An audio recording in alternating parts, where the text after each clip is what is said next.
Hi, everyone, and welcome to Breaking Up with Corporate. I'm Alex Murray with Unleash You Coaching, and I have Susan Tresatti with Dragonfly Realty. And our guest today is Marta Layton. And let me introduce Marta. Marta Layton is a wife, mom, a kitchen designer, and also a competitive pole dancer. Current Southwest region champion in exotic pole. Her career in remodeling started 12 years ago by sheer stroke of luck, since her education is actually in foreign languages. About 10 years ago, in various sales and design positions, she left her last employer to start Sunday Morning and serve Texas homeowners directly on a more professional level. The process of transforming a house into a custom home that supports everyday life of a family is the foremost value that drives Sunday Morning kitchen and bath business. Welcome, Marta. Thank you. Thank you for having me. Yes. So today we're here to hear about your entire journey from the beginning of your career to where you are today. Can you just kind of tell us a little bit from where you got started? Yes, of course. So I actually started in remodeling by accident after I moved to United States with my husband because we got married overseas. My linguistics degree was a little useless here because I was trained to be an English translator and an English like business language instructor. That's what I did back in Poland, but such jobs don't really exist here. There's no need for it. So I started looking for a straight up office position. And I ended up getting a showroom coordinator position in a stone showroom. So countertops, think custom granite, marble, quartzite, a place that actually measures and installs. And my initial job was primarily just to answer phones, schedule meetings, run payments, scan documents, like just the basic office stuff. But from where I was, I could see those designers coming in with those cool renderings and their clients, and those kitchens were just so gorgeous, and I wanted to do that as well. So I just started educating myself on my own. National Kitchen and Bath Association offers trainings to become a kitchen and bathroom designer. If you are already in the industry, it's something I did in the evenings pretty much on my own time. I became certified through National Kitchen and Bath Association, and later I strategically changed jobs to learn the skills that I was still missing. I changed jobs to a cabinetry showroom to learn cabinetry. In the same place, I learned basics of cabinetry design and 3D renderings, the Chief Architect, the software that I currently still use to design. And then this allowed me to finally become a designer. I became a staff designer, kitchen and bathroom designer for a design build company, like a high-end remodeler in Virginia. It was a pretty big employer in construction industry. I think that company had about 50 employees subdivided into a couple of teams, and it had a phenomenal work culture. They were really inspiring. They were really pushing for self-development there. The CEO himself was really invested in the growth of the people and the company.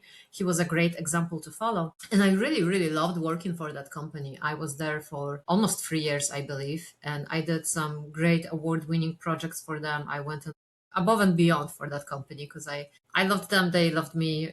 It was just a great place to work. But what happened was my husband is with State Department, and with him, I pretty much have to move every 3 to 4 years. And we had to move from Virginia to Texas. The company wanted to keep me. I wanted to keep working for them. So we transitioned my job to being a full-time remote designer, more of an architectural person that does renderings, but no longer really meets clients for selection showrooms and things like that. And I found myself massively unhappy. I was not cut out for being a full-time remote person that sits at home by myself all day. I didn't really know anybody in Texas. Within a few months, I was pretty depressed actually. And at the time, I also had still a pretty small baby that was breastfed. So I had two kids in the course of my career, and my little one was still small. And it was just very hard for me to do the business trip that I had to do to leave her for a week. I was looking for jobs that were closer to home here in Texas, but I couldn't find a big enough design build company anywhere in Flower Mound area that would be hiring designers full time.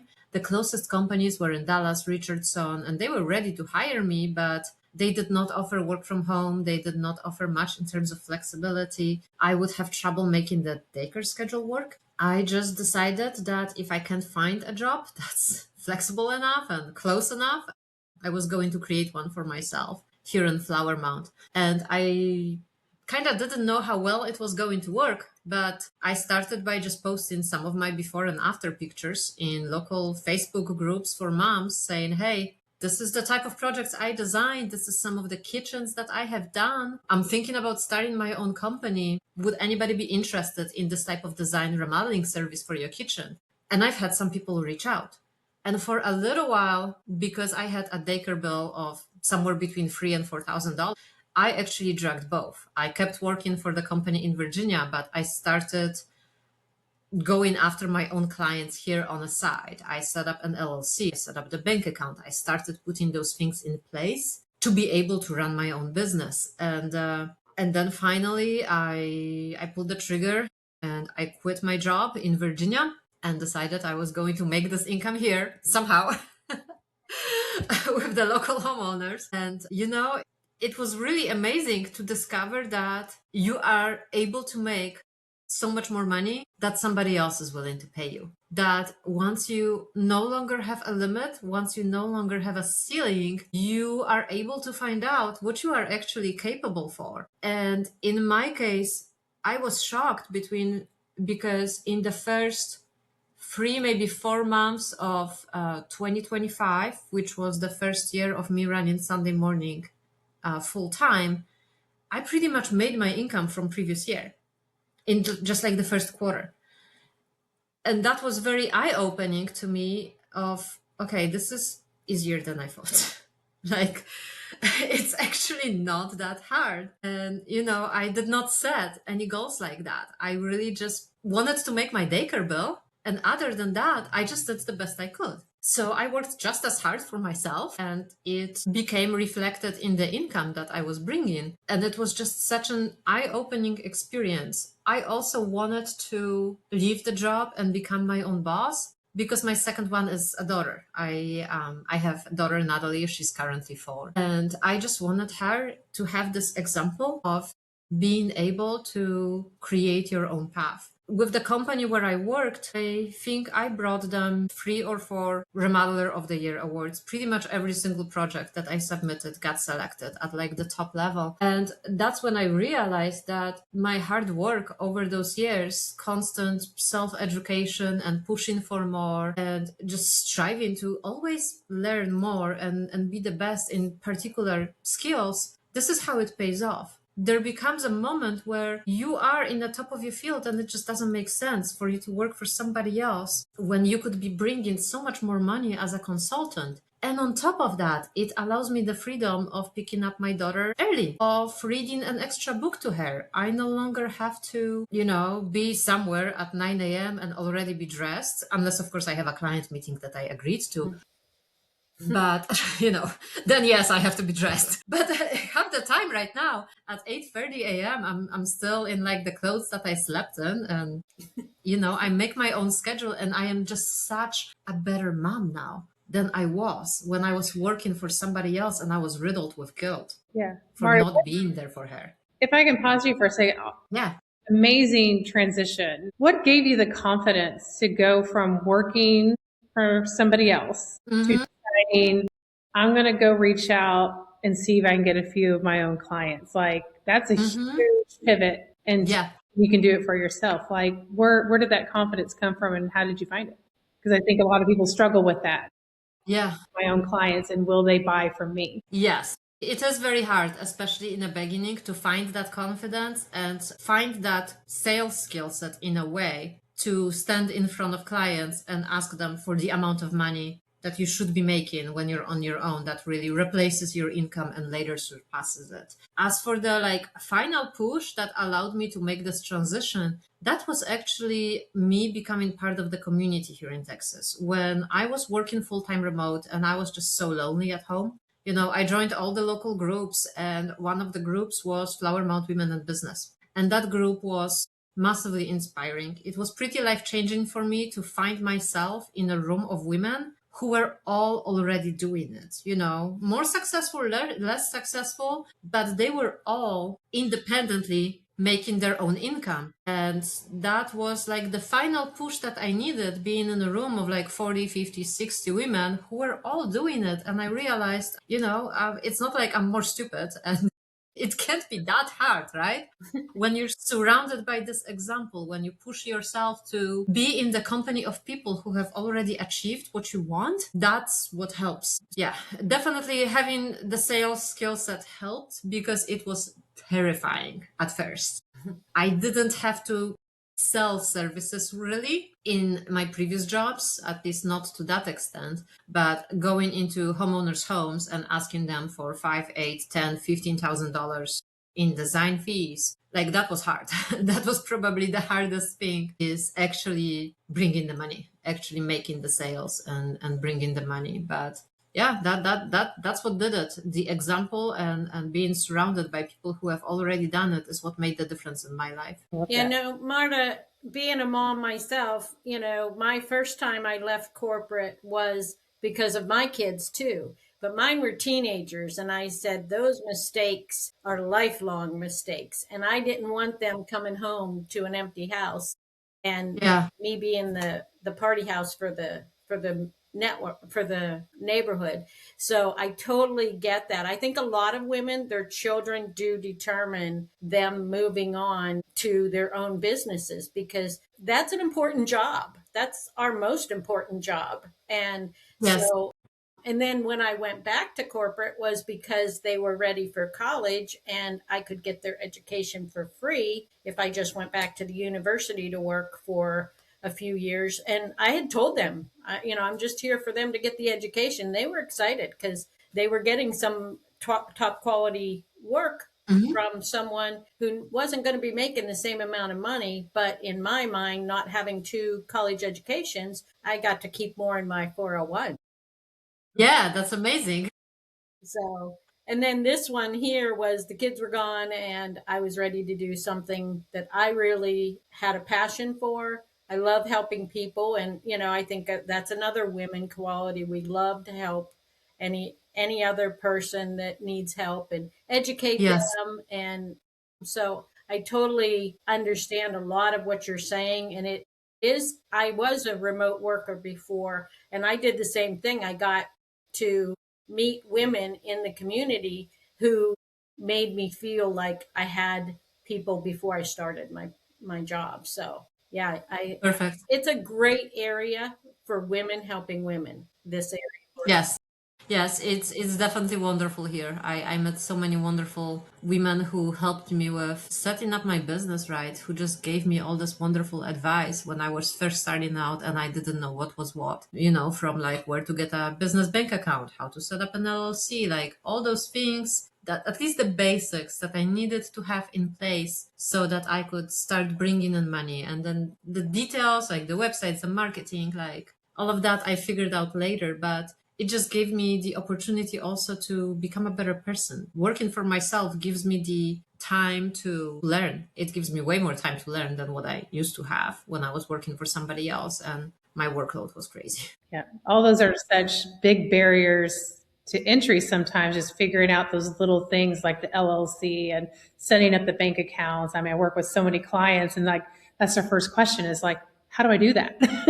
you It's know? actually way easier than I thought too. Yeah. I mean, I paid a company online to set up my LLC and it was $500. And I happily paid for it because I didn't want to deal with that. I wanted my EIN, I wanted my LLC, and Yeah. they took care of it.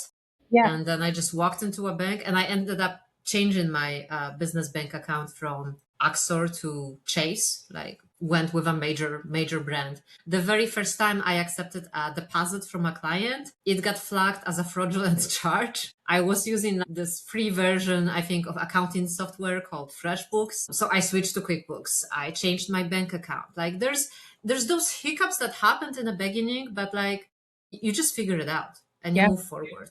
Yeah. um it's honestly, as long as you are of that mindset that things can be figured out, none of this is really a big problem, then you can absolutely figure that out. Yeah. And I feel like as moms we have figured out so many things that are way harder than running a business ever will. I mean, to this day, getting my 4-year-old dress is probably the hardest part of my day. Yeah, I feel like as moms, we always need the jerseys and the back just says pivot, right? It's just like it's always. Yes. Like we're able to pivot and we're able to also stop what we're doing, do something else that's more urgent and like go back to that task that we had to abandon in the middle. Like mom's brains are just wired that Yeah, way. multitasking, pivoting and multitasking. Yes, the pivoting and like running multiple priorities and just keeping track of all the things. I feel like those skills definitely got developed when I had small ones. Yeah, I love what you say about Flower Mound Women in Business and the networking helping you find that confidence to get started. When I started my business, I thought I was going to be an online coach. I was going to find all of my clients online. And it didn't take me but like 6 weeks to realize myself that like that was a lonely place to be. And I felt like I was screaming into like just the nethers of like somebody come find me. And then I immediately found this book and it said to build my business more traditional way of finding community. And that felt more intrinsic. And that's when I immediately started. I was like, I know I need to go start networking. And it has completely changed my business. Completely. Yeah. Just like you, highly recommend it. It's where I've learned so much. I've made so many connections. And I literally cannot imagine my business any other way. I love. What was the name of what the book again? So mine is called The Prosperous Coach. Okay. It said like, love, traditional marketing. And my background is marketing, like 10 years in marketing. So I was like, yeah, that's my niche. That's what I'll go do.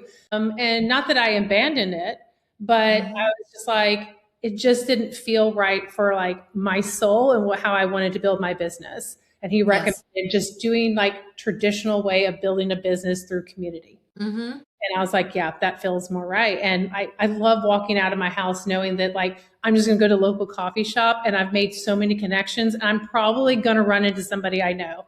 And I love that. It's so, yes. Yeah. Yes. I totally had get a it. similar thing with starting my first business. It was it was called Power Lunch in Pittsburgh. And I met so many amazing women, the same story as yours, where they helped me. And I was like, what are the pros and cons of starting your business?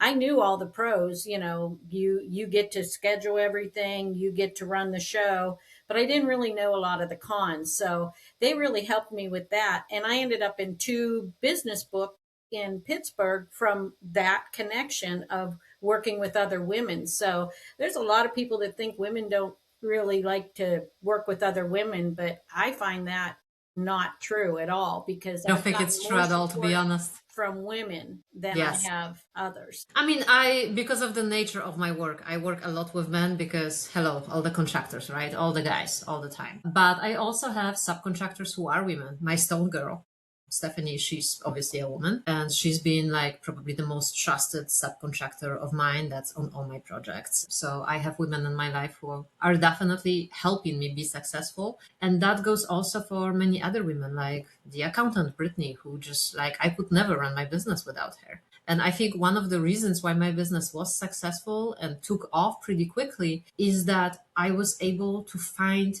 people who supported me behind the scenes with things that I personally absolutely suck at. And that is also something that I think people need to know when they start a business, that it's okay for you to suck at a lot of things. You do not have to be great at marketing. You do not have to be a QuickBooks pro. I run a business that's close to 7 figures at this point in revenue, and I really suck at QuickBooks. Like, when I was at Chase setting up my bank account and then asking for a credit card for my business, they asked me for my profit and then they asked me for a revenue, and I didn't know the difference between A and B.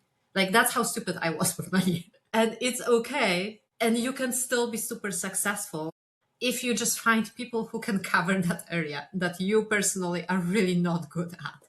It's totally okay. And the same goes for marketing, for graphic design, for videos. I've just found like an entire group of people that helps me do this thing. I would not be where I am right now if I tried to do all of it on my own and I tried to learn all of it on my own. It literally would have never happened. I would still be trying to learn QuickBooks, to be honest. Instead, I just, I'm happy to pay people to take care of this. And I think this is probably the most valuable thing I've learned, is how to trust other people and bring them in, because that, I think, is what gets you out of that, like you're kind of making like a kind of okay salary into really multiplying your income once you actually go into business for yourself. And I don't have employees. I am bringing on a business partner right now to help me run Sunday morning and to be my right hand and my equal pretty much. But I don't have full-time employees. I just have a bunch of people who support me. And I actually wanted to tell you one more story that was also crucial for me making the jump.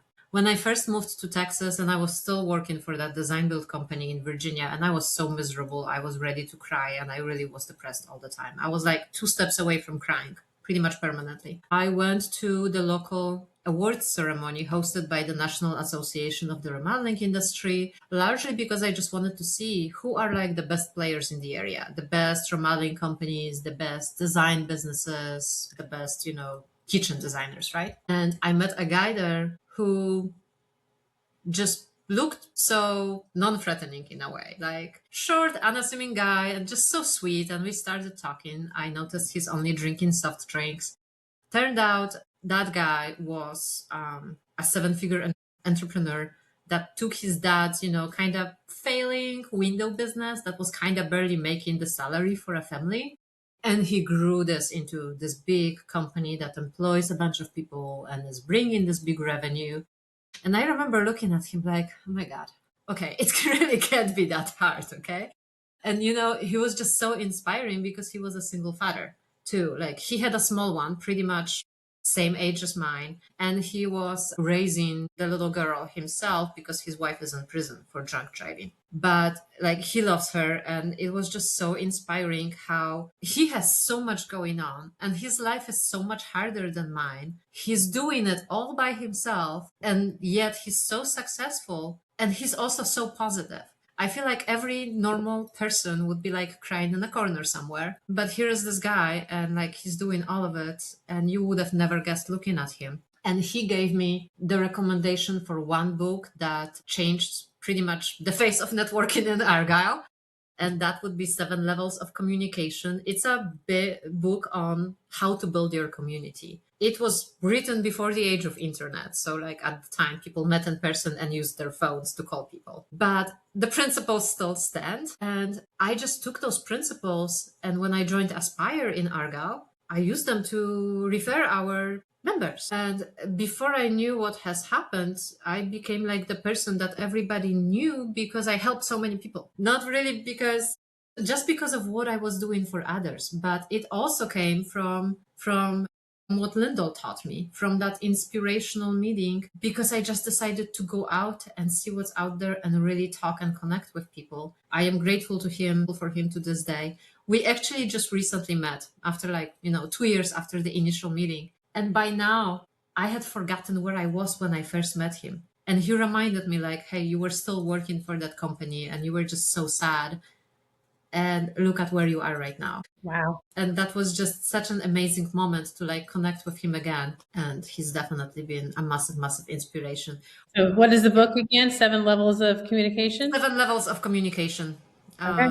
He's like the mega realtor. It's actually, the book is kind of designed for realtors. It's like a story about a realtor who, is kind of failing at what he's doing and he's just unhappy and thinking about quitting this business/job, thinking like he's past his prime. And then he just starts using this more organic way of community building and really connecting with people and building a referral network in a very honest, I want to go out and help other people way. It does wonders.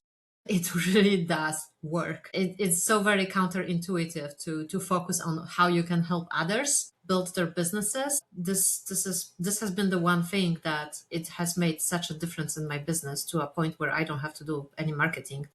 Stuff just comes to me and I come and I'm already recommended and it's easier than I ever expected, but I love doing this for people. So I love that story because I think it also highlights that you never know who's going to impact your life, right? That is true. It was so completely random and unexpected, and you have to be open to receiving. You have to be open to receiving new information, and you have to be open-minded to how other people have succeeded, how differently your life can look. and what is actually possible. Yeah, absolutely. So then it begs the question, Marta, I wonder whose life you're impacting just by being an inspirational woman in your field and what you're building, right? So give everyone a little bit of thought that you might be impacting somebody else and you don't even know it yet. Well, and we all know I that definitely because hope you that did will a be the lot of. case. I hope some women see it and maybe they decide to jump too.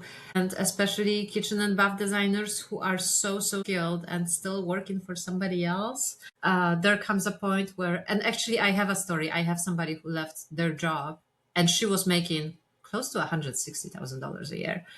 And she just left the job where she's so miserable and not treated super well to become independent. And yeah, she's doing it. Yeah, that's amazing. So because she has seen me do it, she knows what's possible. We met a couple times. I also met a girl who did a career day out. It's something that Louisville schools do, where they send high schoolers to a place of work. I volunteered to do a half day with a few high school girls, probably a year and a half ago. Imagine my surprise when I go to an awards ceremony by National Kitchen and Bath Association, and one of those young girls approaches me. She decided to go into design after spending that half day in my company in one of the showrooms where I used to do work. And she is working as a designer now. Yeah, Yeah. exactly. Yeah, see the She impact. decided that, yes, this really is right for her. And she went into the field. And, she's happily working for somebody else. She still has lots to learn. Obviously, I think she just started college, but it's still amazing. And the fact that I already helped another designer leave her job, and I'm helping one or two other people be more successful, make more money in this industry. Yeah, yeah.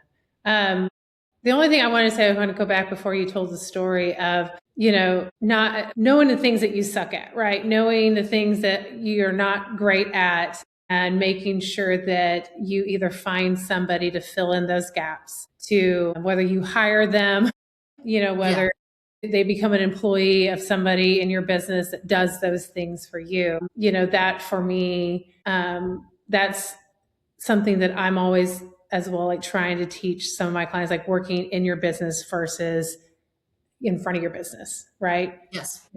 On and in, and so Yes. I feel like you're a great example of somebody who works on their business and not in their business. And there's a huge difference. Do you feel like that has made a difference in like your potential on how much money you can make in your business by doing that? Oh, yes. I've been accepting business at a rate that I could no longer produce by myself for a very long time, to be honest. There's just so much demand in our area for designers who are capable of doing renderings that I had to find a way to get support behind the scenes. So I have a remote person who does some of the more time-consuming work for me. On a design side, she's able to export the drawings. I check them, I make corrections. And then I have all sorts of people I have a virtual assistant who does my marketing. If you look at my Facebook page, my Instagram, my YouTube, like I've not posted on those for a while. I have actually never updated a website myself. But now I have my virtual assistant is taking care of that too. So there are some things that I stopped doing pretty quickly because they were easy to outsource. And I think you always have to look for that low hanging fruit. Things that are easy to outsource, they just have to go. And then there will be things that are much harder to outsource. I still do not really outsource the time that I spend with clients. I still do client meetings myself, but then somebody else does the post processing. Somebody else prepares the PDF presentations for them. Somebody else can even do the renderings. So that's like a key skill. But that's also something that will come with time. You don't have to worry about it when you're first starting out. When you're first starting out, you're just trying to replace the income. And I've met designers, especially the one who just quit her job. I feel like she was worried about like the less important things. Like she's worrying about taxes already. She's worrying about how she's going to accept payments or how to set up a business bank account or like insurance or liability or things like that. When you're just trying to first make the salary and replace your income, don't worry about any of that. Just focus on how you are selling your services and bringing in that money. And everything else can be figured out and it can fall into place, whether you bring people in or whether you just figure it out. But that has to be the main focus, I think. Yeah. What would you say are some of your biggest challenges or fears that you came across when you first started? There's always the fear of, especially it comes down to other people, because I'm a designer, I have to work with contractors. I'm always afraid something's going to happen. They're not going to perform. And it will happen in my industry that a subcontractor messes up and like the floor is not installed properly, and now we have all those problems to fix. And another thing that happens in my industry, I sell cabinets. If something doesn't fit, that's my problem to solve, and it can be a very costly problem to solve. And you just have to accept that this is the cost of doing business. Sometimes it costs hundreds or thousands of your business money to fix if you actually made a mistake. Obviously, in the past, that was covered by my employer, and that is no longer the case.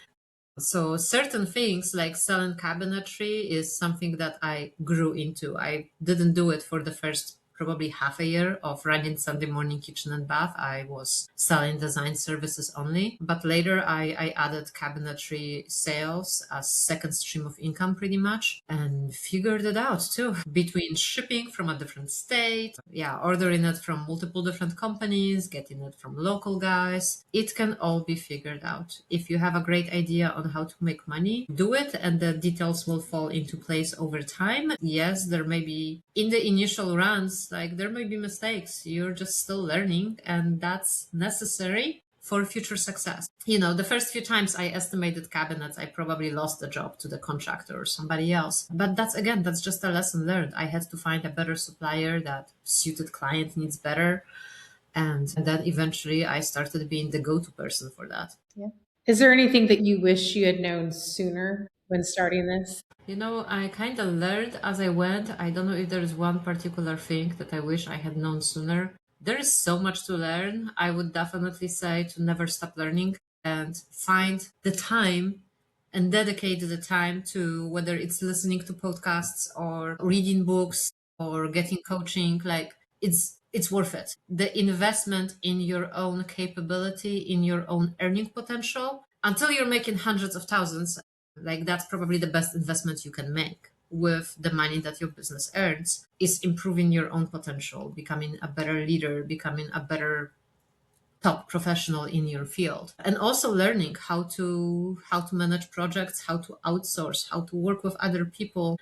I think I wish I had learned some of those skills a little earlier, but I still learned them relatively quickly. Those were probably the most valuable things I can think of, is the constant learning and constant drive to be even better than what you already are is what makes it worth it in the business. And it's also what makes you successful as a business. I just had a question kind of come to me, since I know you probably deal with big contracts and maybe even some design work that maybe you're looking forward to.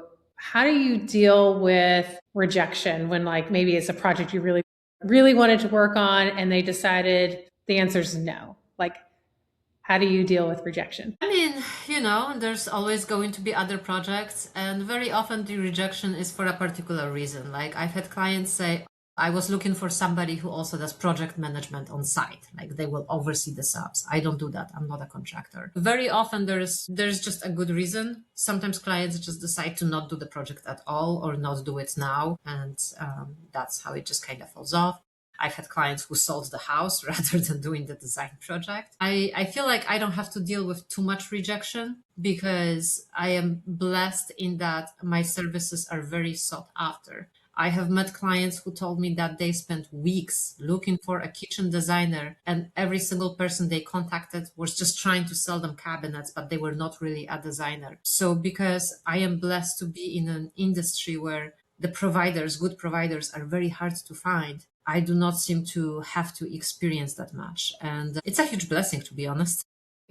It's a huge blessing to not have competition. I mean, anytime I go to a networking group, I don't think I've ever met a fellow kitchen and bathroom designer. I meet contractors all the time. There's cabinet makers sometimes. I have yet to meet an actual kitchen and bathroom designer. I mean, we have Nicole, but she's an interior designer. She actually specializes in completely different things. We kind of overlap. We do some of the same things, but she referred me to a project that she didn't really want to pursue herself because it was a kitchen design and they needed renderings. So I seem to not really have competition, and finding an industry like that is a true game changer. Do you have any advice for anybody who's just starting out, who might be dealing with an industry where there is rejection, or maybe even setting their prices and having confidence? Wonderful person to listen to when it comes to rejection and powering through and getting stuff built would probably be Alex Hormozy. He talks about the volume and the reps that you kind of have to get through to become a successful salesperson. And sometimes there's just no way around it. And I've had to deal with that too. Obviously, it's what happens when you do sales, when you go into clients' homes and you have to, in a way, sell yourself and sell your services and sell your value. Certain amount of rejection will always be a part of it. But then I also know that that just brings me closer to a yes. There's always another meeting. There's always another project. And there's definitely. Yeah. I think Alex always says just add more value, right? And then get those reps in. Yes, add more value, get the reps in, and just if you have confidence also in what you offer, it becomes that much easier. If you know that you are the best solution for the people you're meeting, you run the meeting from a place of, this is what I offer. Let me know if this is a good fit for you. I don't even have to sell most of the time. And whether they decide I am the right fit for them or not, it doesn't really impact me. Yeah. Yeah, so it doesn't really feel like rejection. It just sometimes feels like, okay, maybe I wasn't the best fit for them. Maybe they were looking for somebody who just does finishes and they don't need renderings. Maybe I was just not the right fit. Maybe they wanted different personality. Maybe they wanted a different style. It's okay. Yeah. Is there anything that we have not covered today that you would like to say to the audience about your entire history of where you came from to where you are now, or anything about your business that you would like us to know about? I think the one thing that I realized from the perspective of years is that I have always treated my work, even my 9 to 5 work, as if I was self-employed. I was always looking 2 jobs ahead. I always had my next job in mind. I was never settling for what I was currently making, for what I was currently doing. I was always going above and beyond in my work, but I was also educating myself outside of it. And I always had my eyes open for the next position. I had this very difficult moment when I was switching from my stone fabricator job to the cabinet job. And I remember hearing from my husband, who at the time was, making 4 times as much. And, he's a few years older. He said, well, it's going to look like you're just jumping jobs because you haven't even been here 2 years. It's going to look bad for you. People are not going to want to hire you in the future. But I knew that the switch was the right thing for me to do. At the time, I was switching actually from the cabinet company to the design build company. I was becoming an actual designer. And yes, I wanted to leave my current employer after a year and a half because workplace was toxic. I was pregnant and it was stressful enough interviewing when I was pregnant. And I knew this was my dream job. I wanted that. So I decided to trust my gut. And I decided to go ahead and switch to that job, even though I've only been in my current workplace for a year and a half. It was, of course, the best thing I did. And I also realized at that point, because of my constant self-education and striving for improvement in and outside of work, I was at a place where I never had to worry. I was at a place where other companies would approach me and they would literally ask, what would it take for you to come and work for us? On top of that, my current workplace was desperate to keep me. But that was just, if you think like that, even when you are still working for somebody else, there will come a point where it literally makes no sense for you to work with somebody else or for somebody else. There will come a point where you are actively losing money by still working for somebody else because your skills are so valuable and you are so good at what you do that you should be working for yourself and making multiple times what somebody else is willing to pay you. And the fact that somebody else is willing to pay you $50,000 or $70,000 does not mean that this is what you're capable of making. This is what I was getting paid in my, couple of last jobs. I make multiple times that when I started working for myself. And, I didn't set any ambitious goals. I just really went for, let's just, do my best and see what I can do. So that would be, I think, the one shift that I would want for people to have is to not focus on what your current job is and what it pays. Do it the best you can, but always look forward and always try to learn new things. Always try to learn to improve. Keep your eyes open for opportunities and do not be afraid to grab an opportunity if you know in your gut it is the right one, regardless of what other people say. If you know it's the right thing, go for it. That's amazing. I love that. How does your hobbies, you said, you do the pole dancing. Yes. How does your hobbies support you in your everyday? I mean, pole dancing keeps me healthy and strong. That definitely helps. It keeps my stamina up. It also gives me a completely different community of ladies that I get to hang out with. Every Tuesday night when I teach my classes at Altitude Highland Village, I teach exotic pole and flexibility strength class. So that's really fun. That's my main hobby these days. Outside of work, which by the way, I love my work so much, I could do it for free, and my work is more fun than TV. So I would prefer to work than watch TV because it's just so much fun.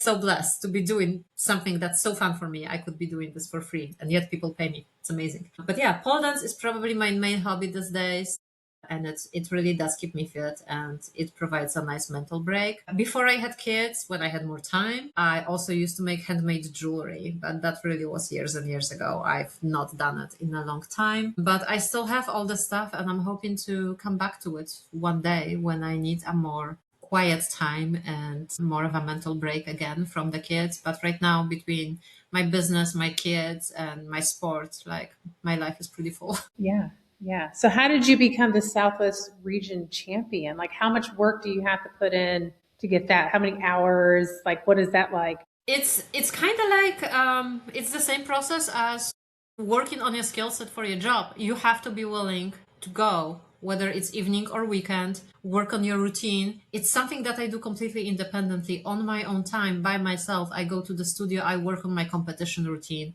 that I choreograph from beginning till end. And the second I started pole, I made a decision that my pole was going to be public. I was never going to try to hide it from my employer. Because at this point, I've been polling for probably 12 years. So about the same amount of time as I've been working in the US for the last, 3, 4 different employers. I've also been pole dancing, and I was never hiding that fact. But yeah, what it takes is just the dedication to do stuff on your own, to be your own boss, to lead yourself, to maintain your schedule, to have your own training regimen and work on your routine. And you also just have to have the guts to sign up and go on stage. Because I have students in my studio who are stronger than me. I have people in my class who are taking my classes who are honestly like better in some of those things, mostly because of, either they're younger, they have a gymnast background. Like there's a bunch of reasons why somebody can be stronger, but they don't go on stage. They just don't want to sign up for the big thing. And yes, it's stressful, and it's just something that you have to be willing to do, but it also pushes you so far when you make the commitment and you sign up for the competition.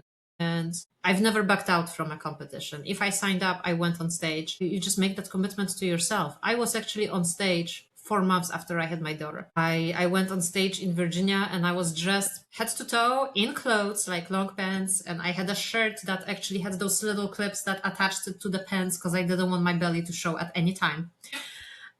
So yeah, I was dressed head to toe. I competed in a floor work routine. So I was not climbing the pole. I wasn't tricking, but I was on stage and I was doing my thing. I just decided I wasn't going to wait a year because the competition is only once a year. And the choice was go 4 months after baby or wait a year. Yeah. And I feel like just being a little crazy sometimes and being willing to do the things that normal people don't do is also what can make you a smashing success in business. Yeah. Well, Marta, you have such an amazing background. You're an aspiring and inspiring business owner, and you have so much to offer. Is there anything else that you would like to share with the audience before we close out this podcast? No, I think I shared all the key lessons that I was hoping to share with other women who are considering this path. It's been life-changing to go from being depressed and being at home all the time and feeling like my life is kind of falling apart over me. And, I was struggling as a mom, I was struggling as an employee, and I was struggling as a wife all at the same time when my doctor asked me if I need to speak to somebody about my depression. So I started my business because I had no choice. I couldn't find a job that was close enough and flexible enough. And that's the reason why I started my business. But over the last 2 years, it has made me more outspoken. It has made me more myself. I've become less reserved about what I know to be right. And it's probably been the most amazing I will experience and the best thing that's ever happened to me. The fact that I had to leave my job and I had to go and work for myself, it has shown me what I'm actually capable of. And I'm hoping this can happen for more people too.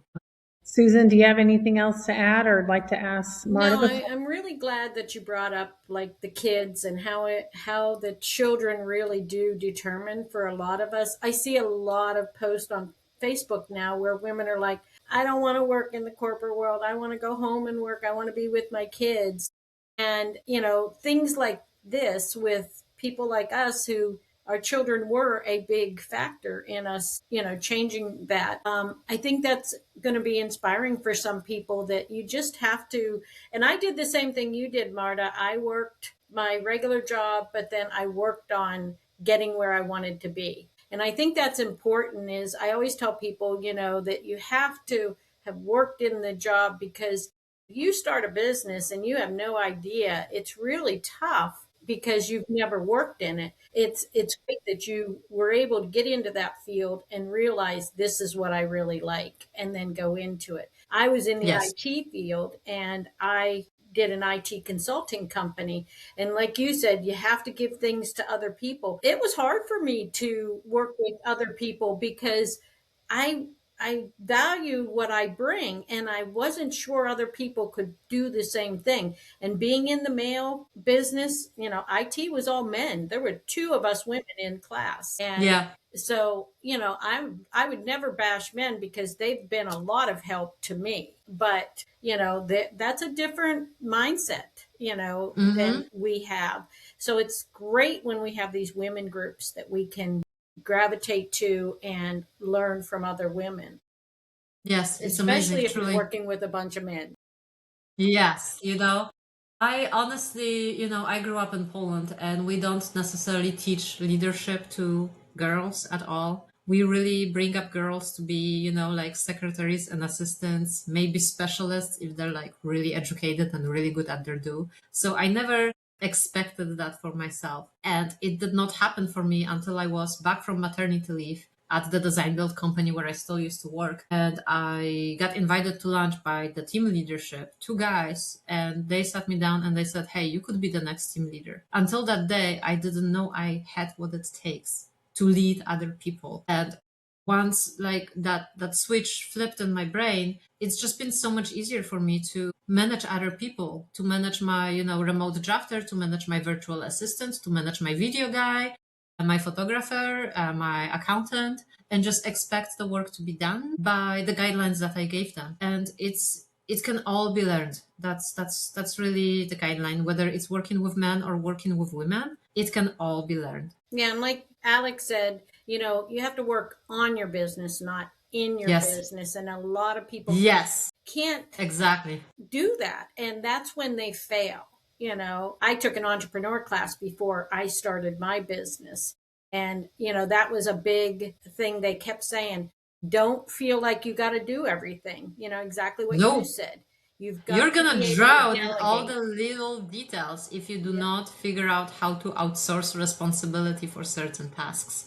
And I'm still struggling with it. Like I don't have full-time employees. It's hard for me to really transfer ownership of tasks. I'm just now getting to this point where I will be able to actually transfer ownership of tasks. And I primarily gained my education from books. So, whether it's Dan Miller, Alex Hormozy, Cody Sanchez, who I also went and saw in person a couple times. It's wonderful actually these days that we live in a world where you have access to those world-class resources, to the best thinkers, the best business people in the world. And they just, once they make their billions, they're just out there to share their knowledge. Like Dan Martel doesn't need to make any more money. He's honestly just out there to share value. It's amazing. So as much as, the internet and social media can make us lonely if we do not curate what we consume, consuming the right type of content can help you get ahead so far if you have your eyes open and you believe. So That's another thing that's been great, and that has helped me tremendously, finding the right people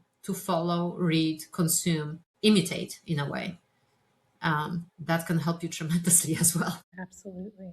Well, Marta, thank you so much for taking the time to be on our podcast. And I know My pleasure. your story is going to help so many people be brave enough to take that step.